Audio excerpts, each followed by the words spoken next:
So ఇక్కడ ఏదైతే operation Sindoor update గురించి చెప్పాలంటే అది ఇంకా పాక్ అండ్ మన భారత్ మధ్య ఇంకా కంటిన్యూ అవుతూనే ఉంది అన్నమాట. సో బార్డర్లో కాల్పులు జరుగుతున్నాయి. సో దీనికి సంబంధించి ఏమైతుంది అని అంటే ఇప్పటికే అంటే ఎవరైనా కూడా పాక్ కోసం పనిచేస్తున్న వాళ్ళు భారత్లో ఎవరెవరు ఉన్నారో వాళ్ళందరినీ కూడా ఇంకా పట్టుకున్నారు. సో అందులో మెయిన్గా చెప్పాలంటే జ్యోతి మల్హోత్రా. సో అందరికీ తెలిసిందే ప్రజెంట్ అయితే పోలీస్ కస్టడీలో ఉన్నారు. సో ఆమె పక్క పాక్ ఏజెంట్ అనడానికి సాక్ష్యం అయితే దొరికేసింది.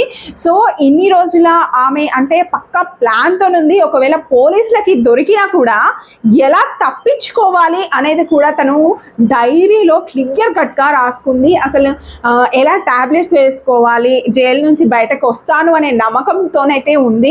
సో ఇప్పటికైతే ఆమె ఏ వివరాలు సరిగ్గా వెల్లడించలేదు అని అయితే తెలుస్తుంది. ఈ క్రమంలో ఆమెని చెప్తున్న ప్రకారం అయితే మనకి తెలిసిన ఇన్ఫర్మేషన్ ప్రకారం అయితే పంపించేస్తారు ఒక 2 daysలో అని అయితే ఒక ఏమంటే ప్రచారం అయితే జరుగుతుంది. బట్ తను పాక్ ఏజెంట్ అని చెప్పడానికి ఖచ్చితంగా వచ్చేసి ఇక్కడ మనకి ఏమైతే సాక్ష్యాలు అయితే దొరికాయి. మీరు ఇక్కడ ఫోటో చూడొచ్చు, నేను ప్లే చేస్తాను.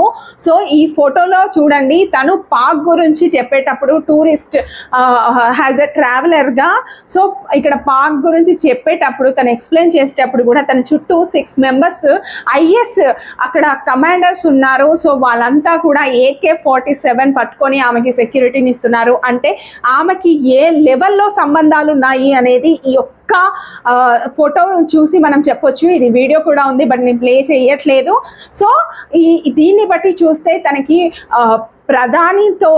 మాజీ ప్రధానితో కూడా సంబంధాలు ఉండే అవకాశం అయితే ఖచ్చితంగా ఉంది అని అనిపిస్తుంది. ఒక రాయల్ ఎంట్రీ పాక్లోకి అండ్ రాయల్ ట్రీట్మెంట్ అంటే రాయల్ రిసీవింగ్ కూడా ఆమెకి జరిగింది.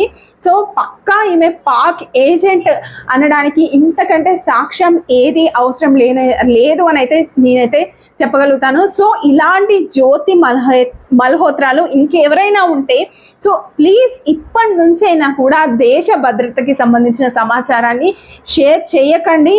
ఈ సంఘటనతో కాస్త బుద్ధి తెచ్చుకొని ఉండండి. అండ్ ఇంకా ఇలాంటి వాళ్ళని ఖచ్చితంగా మనము ఐడెంటిఫై చేయాల్సిన అవసరం ఉంది. సో అందరూ కూడా ఎవరైనా అనుమానంగా కనిపిస్తే ఖచ్చితంగా కూడా మీరు దగ్గరలో ఉన్న పోలీస్ స్టేషన్కి వెళ్ళి వాళ్ళ గురించి వివరాలను అందించండి. సో ప్లీజ్ మన దేశాన్ని మనం కాపాడుకోవాలి. సో ఇలాంటి జ్యోతి మల్హోత్రాలు ఇంకా మీదట కూడా ఇంకా ఇలాంటి వాళ్ళు తయారవ్వాలంటే కూడా భయపడాలి. సో అలాంటి శిక్ష వేయాలి జ్యోతి మల్హోత్రా కానీ నేను అంటున్నాను. సో మీరేమనుకుంటున్నారు, ఎలాంటి శిక్ష వేస్తే బాగుంది అనుకుంటున్నారో కామెంట్ రూపంలో మీరు ఖచ్చితంగా